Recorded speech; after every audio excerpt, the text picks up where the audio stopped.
Ford versus Ferrari. ये कहानी है फोर्ड मोटर कंपनी के बारे में कि कैसे उन्होंने एक ऐसी कार को डिजाइन किया जिसने रेस में फरारी तक को हरा दिया। और सिर्फ कार नहीं, ये कहानी है उस रेसर की जिसने इस बेहतरीन काम को अंजाम दिया। Ford versus Ferrari. ये कहानी है 1963 की। ये वो वक्त है जब फोर्ड की गाड़ियों की सेल्स दिन पे दिन गिरती जा रही हैं। अगर आसान शब्दों में कहें तो फोर्ड दिन की 100 गाड़ियां तो बना लेता है, पर उनमें से केवल 20 या 25 गाड़ियों को ही बेच पाता है। इस प्रॉब्लम को देखते हुए फोर्ड कंपनी के मालिक हेनरी फोर्ड ने अपने गाड़ियों के प्रोडक्शन को रोक दिया और अपनी कंपनी में काम करने वाले सभी लोगों को बताया कि अगर ऐसा ही चलता रहा तो जल्द ही हमारी कंपनी बैंकरप्ट यानी कि दिवालिया हो जाएगी और हमारी फैक्ट्रीज पर ताला लग जाएगा। इसलिए अगर तुम सभी चाहते हो कि तुम्हारी नौकरी बची रहे तो मेरे पास कोई आइडिया लेकर आओ जिससे मैं गिरती हुई सेल्स को दोबारा से ऊपर ला पाऊँ। और अगर तुम्हारे पास कोई आइडिया नहीं है तो तुम फोर्ड में काम करने लायक भी नहीं हो। अब अपनी नौकरी को बचाने के लिए कंपनी का वाइस प्रेसिडेंट, जिसका नाम ली होता है, वो हेनरी फोर्ड को एक सुझाव देता है। वो उससे कहता है कि अगर हमें अपने गाड़ियों की सेल्स बढ़ानी है तो हमें फोर्ड नहीं बल्कि फरारी की तरह सोचना होगा। आज के समय में फरारी अलग अलग रेसिंग कॉम्पिटिशन्स में हिस्सा लेती है और उन्हें जीतती भी है। और जो कोई भी फरारी की कार्स को खरीदता है वो खुद को उस जीत का हिस्सा मानता है। ली कहता है कि अगर हम फोर्ड की कार्स को भी रेस में उतार दें और कंपटीशन को जीत जाएं, तो लोगों के बीच फोर्ड की एक नई पहचान बनेगी और आज की यंग जनरेशन हमारी कार्स को ही खरीदेगी। लेकिन यहाँ कंपनी के प्रेसिडेंट को ली का आइडिया पसंद नहीं आता और वो कहता है कि हमें फरारी जैसी टीम बनाने में और 10 साल लग जाएंगे। इस पर ली सभी को बताता है कि फरारी कार कंपनी पूरी तरह से बैंकरप्ट हो चुकी है और अगर हेनरी फोर्ड चाहे तो वो फरारी कार कंपनी को खरीद सकते हैं। अब ली का ये आइडिया हेनरी फोर्ड को काफी पसंद आया और इस डील को फाइनल करने के लिए उसने अपनी टीम को इटली भेज दिया। फोर्ड की टीम इटली पहुंची और फरारी के ओनर एंजो फरारी से मिली।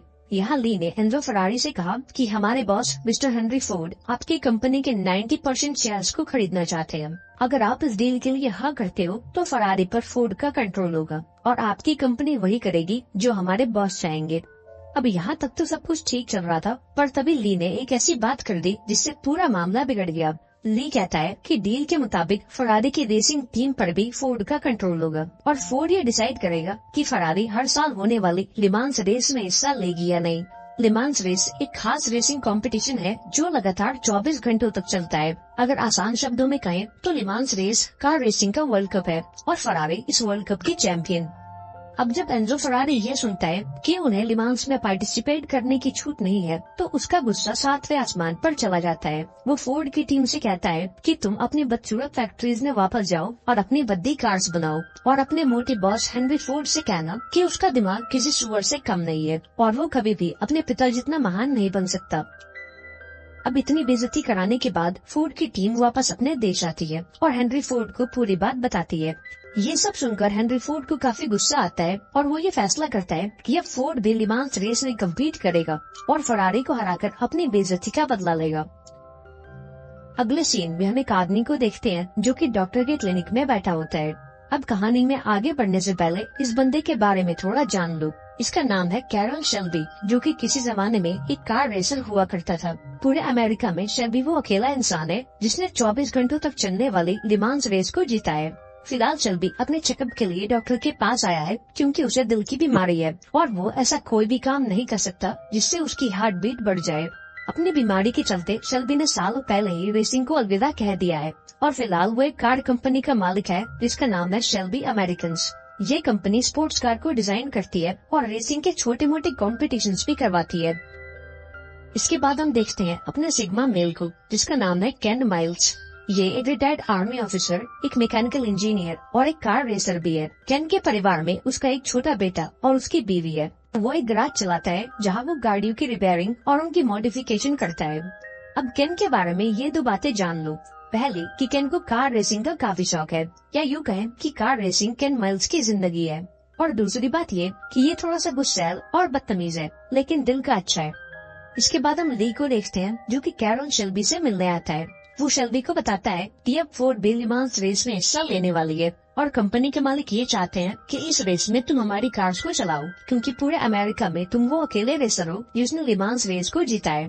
यहाँ शेल्बी ली को बताता है कि उसने सालों पहले ही रेसिंग को अलविदा कह दिया है। वो ली को बताता है कि लिमांस रेस को जीतना कोई बच्चों का खेल नहीं है इसके लिए उन्हें एक ऐसी कार चाहिए होगी जो न सिर्फ तेज हो बल्कि उसका वजन भी हल्का हो और जो लगातार 24 घंटों तक चलने की क्षमता रखती हो। ली शेल्बी को बताता है कि फोर्ड कंपनी के मालिक हर हाल में इस रेस को जीतना चाहते हैं, अब चाहे इसके लिए उन्हें पैसों को पानी की तरह ही क्यों न बहाना पड़े। शेल्बी कहता है कि वो फोर्ड के लिए एक रेसिंग कार तो डिजाइन कर देगा पर वो उसे चलाएगा नहीं क्योंकि उसे हार्ट की प्रॉब्लम है। लेकिन इस काम को करने के लिए उसके पास एक ऐसा रेसर है जिसने आज तक अपनी जिंदगी में एक भी रेस नहीं हारी और ये रेसर कोई और नहीं बल्कि केन माइल्स था। दरअसल केन और शेल्बी पुराने दोस्त हैं क्योंकि किसी जमाने में वो एक साथ रेस किया करते थे और फिलहाल इस काम के लिए केन माइल्स से बेहतर इंसान और कोई नहीं है। इसके बाद शेल्बी केन से मिलता है और उसे फोर्ड के लिमांस प्रोजेक्ट के बारे में बताता है। वो बताता है कि हमें 90 दिनों में एक ऐसी कार डिजाइन करनी है जो लिमांस रेस में फरारी को हरा सके। अब पहले तो केन इस काम के लिए मना कर देता है क्योंकि उसका मानना है कि फोर्ड के एम्प्लॉयज एक नंबर के सेल्फिश हैं, जो सिर्फ अपने बॉस को खुश करने में लगे रहते हैं और वो कभी भी उन्हें अपने हिसाब से काम करने नहीं देंगे। लेकिन जब शेल्बी उसे बताता है कि इस काम के लिए उसे दिन के $200 मिलेंगे तो केन इसके लिए मान जाता है। दरअसल उसकी फाइनेंशियल कंडीशन कुछ ठीक नहीं चल रही है और तो और उसके गैराज पर भी ताला लग गया है क्योंकि उसने बैंक की EMI टाइम पर नहीं भरी। अपना घर चलाने के लिए केन ने रेसिंग भी छोड़ दी थी जो कि उसे जान से ज्यादा प्यारी थी। इसलिए जब शेल्बी उसे इस काम का ऑफर देता है तो वो इसके लिए तैयार हो जाता है। अगले दिन शेल्बी और केन लॉस एंजलिस के एयरपोर्ट पर पहुंचते हैं और यहाँ केन फोर्ड की नई कार GT40 को टेस्ट करता है।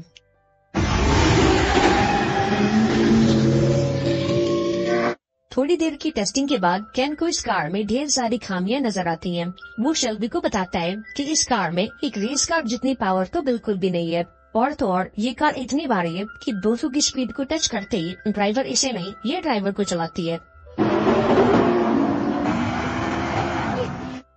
ऐसे ही दिन बीतने लगे और केन की मदद से शेल्बी की टीम ने इस कार की बहुत सी खामियों को दूर कर दिया। केन लगातार इस कार की टेस्टिंग कर रहा था और ये कार भी दिन पे दिन बेहतर बनती जा रही थी।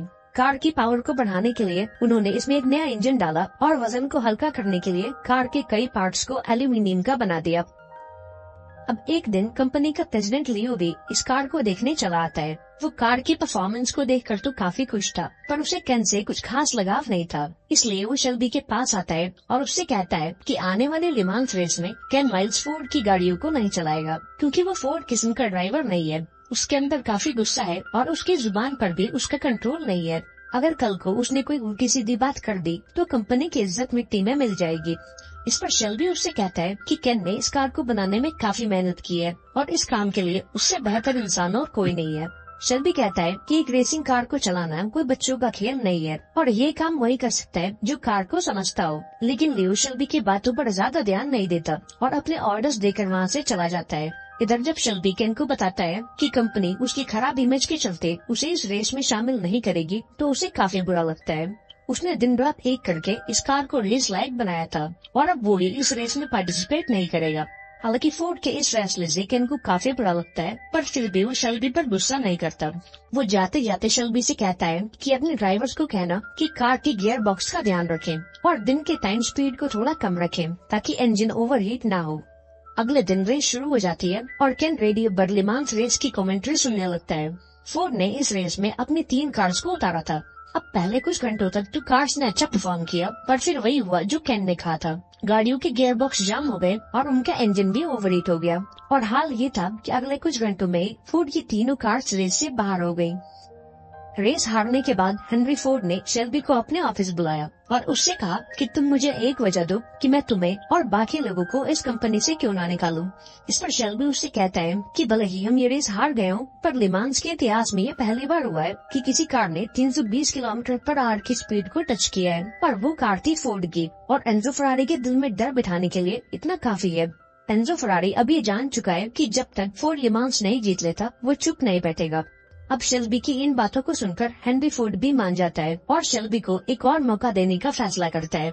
इसके बाद शेल्बी केन के घर आता है और उसे दोबारा से साथ काम करने के लिए मनाने लगता है। लेकिन अभी शेल्बी कुछ और कहता कि तभी केन उसे एक पंच मारता है और इन दोनों के बीच एक फ्रेंडली वॉर शुरू हो जाती है। ये दोनों काफी देर तक आपस में लड़ते रहते हैं और थक हार कर वहीं लेट जाते हैं। यहाँ शेल्बी उसे साथ काम करने के लिए मना लेता है और अगले दिन दोनों अपने अपने काम में लग जाते हैं। केन दिन के कई घंटों तक कार की टेस्टिंग में लगा रहता है और उसे तेज और हल्का बनाने के लिए हर मुमकिन कोशिश करता है। हालांकि उन्होंने कार के इंजन को बदल दिया था, पर कार का वेट अब भी काफी भारी था, जो कार को टॉप स्पीड पर जाने से रोक रहा था। साथ ही कार के ब्रेक्स भी उतने एडवांस नहीं थे कि 320 किलोमीटर पर की गई ब्रेकिंग को झेल सके। यहाँ शेल्बी की टीम केन की हर बात पर गौर करती है और उसके हिसाब से कार को और बेहतर बनाने में लगी होती है। एक रात शेल्बी को ली का कॉल आता है और वो उसे बताता है कि हेनरी फोर्ड ने लियो को रेसिंग डिपार्टमेंट का हेड बना दिया है और कल लियो हेनरी फोर्ड के साथ कार को देखने आने वाला है। वो बताता है कि लियो को केन बिल्कुल भी पसंद नहीं है और वो उसे टीम से निकालने के लिए किसी भी हद तक जा सकता है। अगले दिन हेनरी फोर्ड अपनी रेस कार को देखने चला आता है। शेल्बी उसका वेलकम करता है और उसे कार के बारे में बताने लगता है। तभी लियो शेल्बी से कहता है कि मुझे तुमसे अकेले में कुछ बात करनी है। इस पर शेल्बी भी राजी हो जाता है और लियो को लेकर अपने केबिन में आता है। लेकिन अभी लियो कुछ कहता उससे पहले शेल्बी उसे केबिन में लॉक कर देता है और वहाँ से चला जाता है। वो हेनरी फोर्ड के पास आता है और उसे अपने साथ कार की टेस्ट ड्राइव पर लेकर जाता है। वो कार को फुल स्पीड में भगाता है और कार की परफॉर्मेंस को देखकर हेनरी फोर्ड को भी रोना आ जाता है और अब उसे एहसास होता है कि एक रेस कार को चलाना सबके बस की बात नहीं है। यहाँ शेल्बी उससे कहता है कि इस कार को चलाने के लिए केन माइल्स से बेहतर इंसान और कोई नहीं है, लेकिन यहाँ हेनरी फोर्ड भी उसकी बातों से एग्री नहीं करता। इस पर शेल्बी उससे कहता है कि अब अगले हफ्ते होने वाली डिटोना रेस में केन को ये कार चलाने दो और अगर वो उस रेस को जीत गया तो लिमांस रेस में भी केन माइल्स ही फोर्ड की कार को चलाएगा। ऐसे ही कुछ दिन गुजर जाते हैं और डिटोना रेस का दिन आ जाता है। ये रेस भी लिमांस रेस की तरह ही 24 घंटों तक चलती है। इस रेस में फोर्ड की 2 टीम्स ने पार्टिसिपेट किया था। पहली टीम थी कैरल शेल्बी की और दूसरी टीम थी लियो की। हालांकि इस रेस में लियो की टीम शेल्बी की टीम से आगे चल रही थी, क्योंकि केन गाड़ी को 6000 आरपीएम के नीचे चला रहा था, क्योंकि उसकी टीम को ये डर था कि कहीं कार को ज्यादा तेज भगाने से वो आउट ऑफ कंट्रोल ना हो जाए। रेस खत्म होने में अब कुछ ही घंटे बचे होते हैं और अब शेल्बी को एहसास होता है कि अगर केन ने कार की स्पीड को नहीं बढ़ाया तो वो इस रेस को हार जाएंगे। इसलिए वो फौरन एक 7000 आरपीएम का बोर्ड बनाता है और उसे केन को दिखाता है। अब जब केन ये देखता है तो वो अपनी कार को 7000 आरपीएम पर भगाने लगता है। हालांकि ऐसा करना उसके लिए जानलेवा हो सकता था, पर फिलहाल उसे जीत के अलावा और कुछ नहीं दिखता। जल्द ही केन फोर्ड के दूसरे ड्राइवर को भी ओवरटेक कर देता है और एक लंबे मार्जिन से इस रेस को जीत जाता है। और अब डील के मुताबिक केन माइल्स लिमांस रेस में पार्टिसिपेट करने वाला था। इधर हेनरी फोर्ड को भी जीत की खबर दे दी गई और फोर्ड की जीत से वो भी काफी खुश था। ऐसे ही दिन गुजरते गए और फाइनली वो दिन भी आ गया जिसका सभी को बेसब्री से इंतजार था। 18 जून 1966 और अब रेस के शुरू होने में कुछ ही मिनट्स रह गए थे। इस रेस में फोर्ड की 3 कार्स और फरारी की 2 कार्स ने पार्टिसिपेट किया था। रूल्स के मुताबिक सभी रेसर्स लाइन में खड़े हो गए और फाइनल कॉल का इंतजार करने लगे और जैसे ही घड़ी में 4 बजे रेस को शुरू कर दिया गया। हालांकि रेस की शुरुआत केन के लिए कुछ खास अच्छी नहीं रहती। केन के कार का दरवाजा पूरी तरह से बंद नहीं हो रहा था, जिसके चलते वो रेस पर फोकस नहीं कर पा रहा था। उसने जैसे तैसे करके एक लैप को पूरा किया और अपने पिट पर पहुंच गया। लैप का मतलब है इस ट्रैक का पूरा एक चक्कर और पिट का मतलब है वो जगह जहां ड्राइवर्स की टीम गाड़ी में फ्यूलिंग और पार्ट्स को चेंज करने का काम करती है। केन अपनी टीम पर चिल्लाता है और उन्हें दरवाजे को ठीक करने को कहता है और यहाँ टीम का एक मेंबर उस दरवाजे पर एक हथौड़ा मारकर उसे फिक्स कर देता है। अब चूंकि केन की कार ठीक हो गई थी तो उसने उसे फुल स्पीड पर भगाया और जल्दी उसने सबसे कम वक्त में एक लैप को पार करने का रिकॉर्ड बना लिया। केन की इस परफॉर्मेंस को देखकर सभी काफी खुश थे, सिवाय लियो के। कई घंटों तक कार को ड्राइव करने के बाद केन अपने पिट पर रुक जाता है। वो कुछ खाता पीता है और अपनी बॉडी को थोड़ा आराम देता है कि तभी रेस की कमेंट्री पर ये अनाउंस होता है कि फरारी की एक कार रेस से बाहर हो गई है क्योंकि उसका एक्सीडेंट हो गया है। थोड़ी देर में रात हो जाती है और अब ट्रैक पर जोरदार बारिश होने लगी थी। इतनी तेज बारिश में गाड़ी को तेज रफ्तार से चलाना काफी मुश्किल हो रहा था, पर फिर भी केन लगा रहा। यहाँ केन और फरारी के रेसर के बीच कांटे की टक्कर चल रही थी और केन फरारी को पीछे छोड़ भी देता, लेकिन यहाँ उसकी किस्मत ने उसे फिर से धोखा दे दिया। उसकी कार के ब्रेक्स पूरी तरह से गिर चुके थे और वो कभी भी फेल हो सकते थे। इसलिए केन ने अपनी कार को धीमा कर लिया और उसे अपने पिट तक लेकर आया। जैसे ही कार पिट पर पहुंची, शेल्बी की टीम ने उसके पुराने ब्रेक्स को निकाल दिया और उसमें नए ब्रेक्स लगाने लगे। अब जब फरारी की टीम ने ये देखा तो वो इसका विरोध करने लगे। जल्दी रेस कमेटी का एक मेंबर शेल्बी के पास आया और उससे कहने लगा कि रेस के दौरान कार के पार्ट्स को चेंज करना रूल्स के खिलाफ है। ये सुनते ही केन भड़क उठा और उससे कहा कि अगर ऐसा कोई रूल है तो दिखाओ कि वो कहाँ लिखा है। दरअसल इस रेस में ऐसा कोई रूल नहीं था, ये तो बस फरारी की चाल थी ताकि फोर्ड की कार रेस में पीछे रह जाए। खैर, शेल्बी की टीम ने ब्रेक्स को बदल दिया और केन भी कार को लेकर वहाँ से निकल गया। रेस का अगला दिन शुरू हो गया और फरारी अभी भी काफी लीड में था।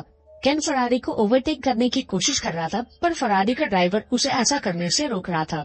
यहाँ केन ने फिर से एक रिस्क लिया और अपनी कार को 7000 आरपीएम के ऊपर चलाने लगा, और ऐसा करते ही वो फरारी के बिल्कुल करीब आ गया। अब जब फरारी के रेसर ने ये देखा तो उसने भी कार को 7000 आरपीएम के ऊपर चलाने का फैसला लिया, लेकिन ऐसा करते ही उसके कार का इंजन फेल हो गया और उसकी गाड़ी ट्रैक से उतर गई। अब फरारी की दोनों कार्स रेस से बाहर हो चुकी थी और अब वो किसी हाल में इस रेस को नहीं जीत सकते। इधर फोर्ड की तीनों गाड़ियां रेस में लीड कर रही थीं और सबसे आगे था केन माइल्स। इसका मतलब 1966 के लिमांस में फोर्ड की जीत पक्की थी। अब जब हेनरी फोर्ड को ये खबर मिली तो उसे भी काफी खुशी हुई, क्योंकि उसने फरारी से अपनी बेइज्जती का बदला ले लिया था। अब यहाँ तक तो सब कुछ ठीक चल रहा था, पर तभी लियो हेनरी फोर्ड के पास आता है और उसे एक सुझाव देता है। वो कहता है कि अगर फोर्ड की तीनों गाड़ियों ने एक साथ लाइन को क्रॉस किया तो ये एक हिस्टोरिकल मोमेंट हो जाएगा, पर इसके लिए केन को अपनी स्पीड कम करनी होगी, क्योंकि वो बाकी दोनों ड्राइवर्स से काफी आगे है। अब हेनरी फोर्ड को भी ये आइडिया पसंद आ गया और उसने भी इसकी परमिशन दे दी। अब परमिशन के मिलते ही लियो फटाफट से शेल्बी के पास जाता है और उसे पूरी बात बताता है। अब लियो की बातें सुनकर शेल्बी को काफी गुस्सा आता है और वो लियो से कहता है कि मैं केन को ऐसा करने के लिए नहीं कहूँगा, क्योंकि अगर उसने ऐसा किया तो ये रेस ड्रॉ हो जाएगी, जबकि वो इस रेस को जीतना डिजर्व करता है। इसके बाद जब केन पिट पर आता है तो शेल्बी उसे पूरी बात बता देता है और आखिरी फैसला उसके हाथों में छोड़ देता है। रेस के लास्ट राउंड में शेल्बी कार को इतनी तेज भगाता है कि वो खुद ही अपना रिकॉर्ड तोड़ देता है, लेकिन आखिरकार वो अपनी गाड़ी को धीमा कर लेता है और बाकी 4 ड्राइवर्स के साथ ही फिनिश लाइन को क्रॉस करता है। यहाँ केन को लग रहा था कि ये रेस ड्रॉ हो गई है, पर ऐसा था नहीं। इस रेस का विनर था फोर्ड का दूसरा ड्राइवर, जिसका नाम था ब्रूस मैक्लेरन। दरअसल मैक्लेरन ने इस रेस को केन से कुछ मीटर पहले शुरू किया था और रूल्स के मुताबिक इस रेस का विनर था ब्रूस मैक्लेरन। जब शेल्बी को ये बात पता लगी तो उसे लियो पर काफी गुस्सा आया।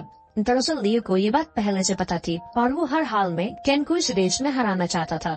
हालांकि केन को रेस हार कर थोड़ा बुरा लगा, पर उसने शेल्बी को कुछ नहीं कहा। उल्टा उसने शेल्बी को थैंक्स बोला, क्योंकि शेल्बी ने उसे इस रेस में हिस्सा लेने का मौका दिया था। केन शेल्बी से कहता है कि भले ही इस साल हम हार गए हों, पर अगले लिमांस के चैंपियन हम ही होंगे। ऐसे ही कुछ महीने बीत गए और एक दिन जब केन कार को टेस्ट कर रहा था तो उसकी कार के ब्रेक्स फेल हो गए और उसका एक्सीडेंट हो गया, और इस हादसे में केन माइल्स की मौत हो गई। मूवी के एंड में बताया गया कि केन माइल्स को हॉल ऑफ फेम अवार्ड से सम्मानित किया गया था और फोर्ड ने लगातार 4 सालों तक लिमांस रेस को जीता था। और इसी के साथ ये शानदार मूवी यहाँ पर एंड हो गई। आई होप आपको ये कहानी पसंद आई होगी। अगर वीडियो अच्छी लगी हो तो इसे एक लाइक जरूर कर देना और चैनल को